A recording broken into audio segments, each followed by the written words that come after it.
Hello everyone. आज हम लोग पढ़ने वाले हैं फर्स्ट चैप्टर क्लास 12th का फिजिक्स इलेक्ट्रोस्टैटिक्स। इसमें दो चैप्टर आते हैं। फर्स्ट चैप्टर है electric charge and electric field और सेकेंड चैप्टर है इलेक्ट्रिक पोटेंशियल एंड कैपेसिटर, विद्युत आवेश और विद्युत क्षेत्र, विभव और संधारित्र। तो इलेक्ट्रोस्टैटिक्स होता क्या है? यदि आप आवेश को रोककर अध्ययन कर रहे हैं तो उसे हम क्या कहेंगे? विद्युत स्थितिकी कहेंगे। यदि आप आवेश को गति करके अध्ययन करेंगे तो उसको अलग कहें, उसको वो अलग चैप्टर में आपका डिवाइड होगा। तो यहाँ पर विद्युत आवेश है और विद्युत क्षेत्र या विभव या संधारित्र। यहाँ इस चैप्टर में सभी जगह हम लोग आवेश को रोक कर ही, स्थिर करके ही, पॉइंट मानकर ही अध्ययन करने वाले हैं, ठीक ना।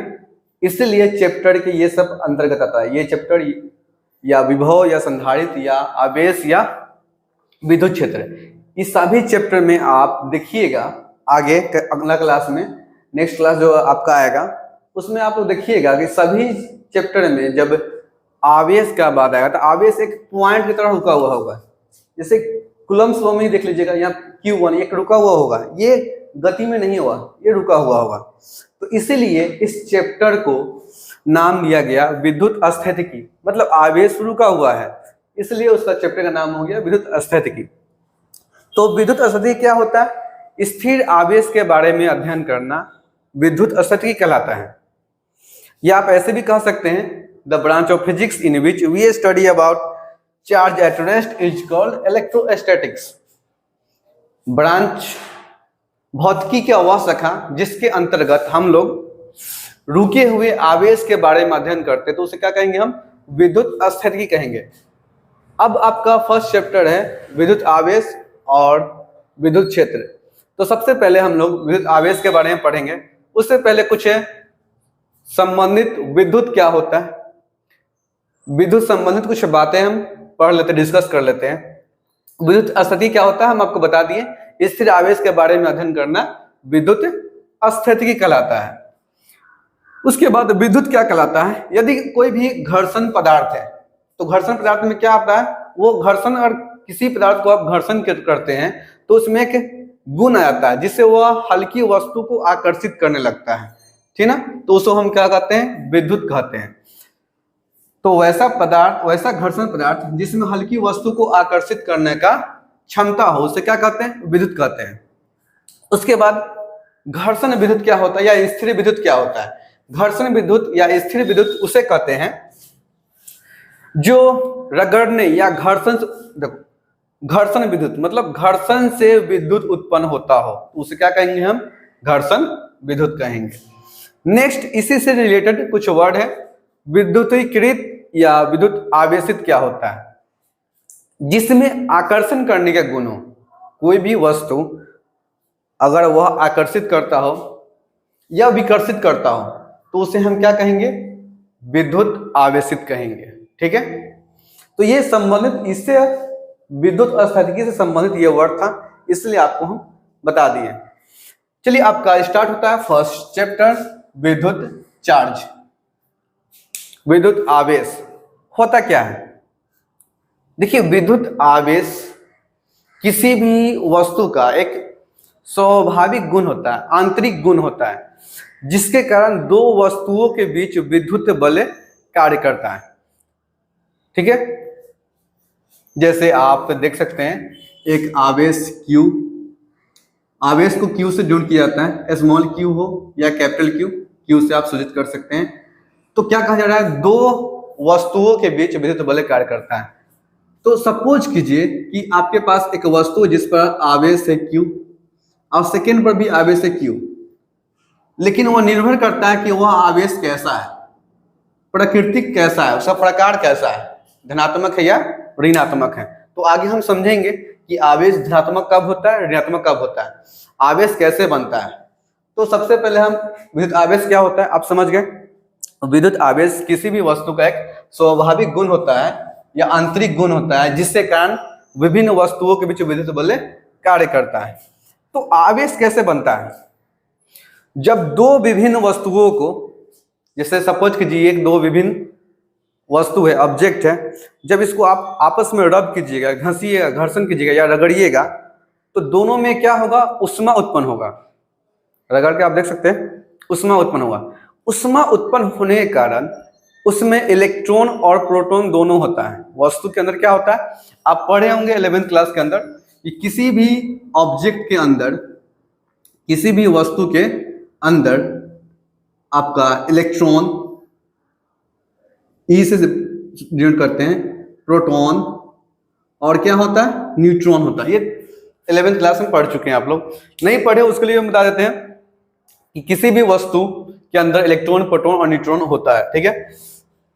तो जब आप दो वस्तु को आपस में रगड़ते हैं तो उष्मा उत्पन्न होता है। उष्मा उत्पन्न होने के कारण वस्तु से प्रोटॉन नहीं निकलता है, नहीं न्यूट्रॉन, सिर्फ इलेक्ट्रॉन ही निकलता है। जब वस्तु से इलेक्ट्रॉन निकलेगा तो दूसरा वस्तु पे चला जाता है, जिससे कारण दोनों वस्तु क्या हो जाता है, आवेशित हो जाता है।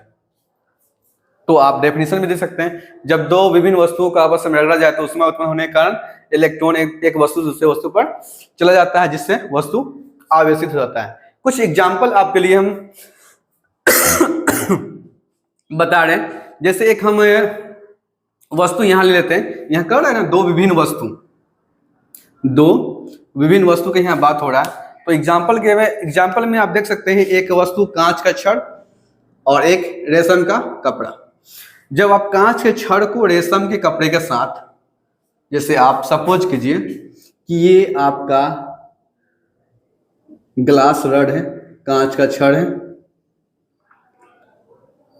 और ये आपका रेशम का टुकड़ा है, सिल्क क्लॉथ है, ठीक है। जब ये दोनों को आपस में रगड़िएगा, रब कीजिएगा, तो क्या होगा, इलेक्ट्रॉन ट्रांसफर होगा एक वस्तु से दूसरा वस्तु से।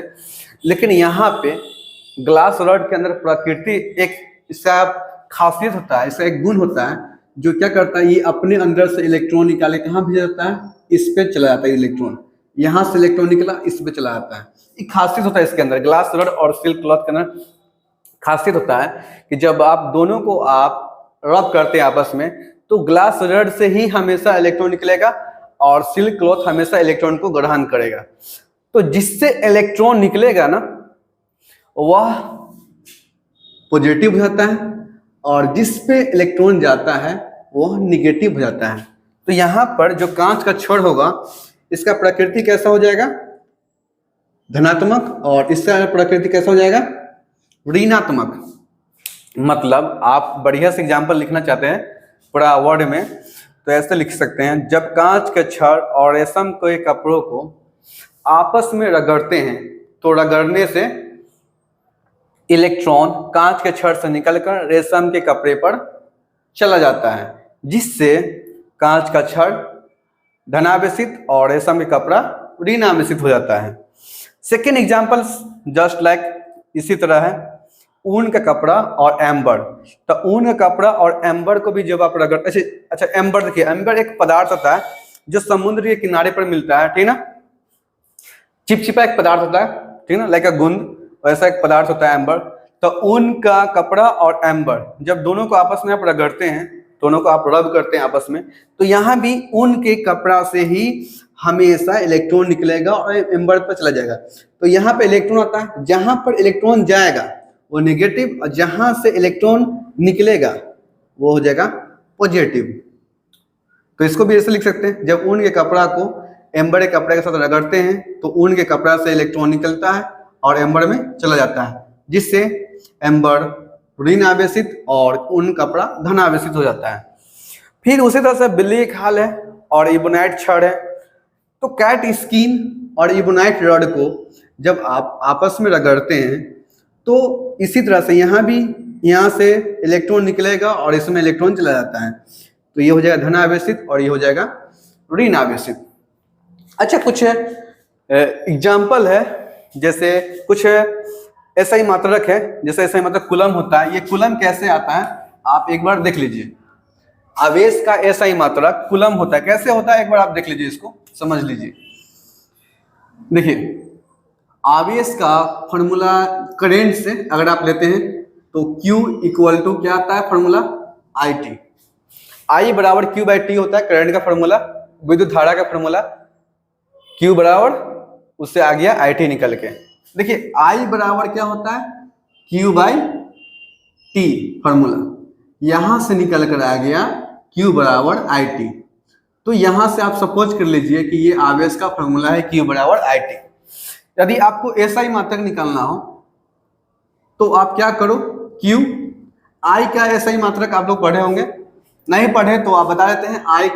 I मतलब होता है विद्युत धारा, विद्युत धारा का होता है एम्पियर, A से डिनोट कर सकते हैं।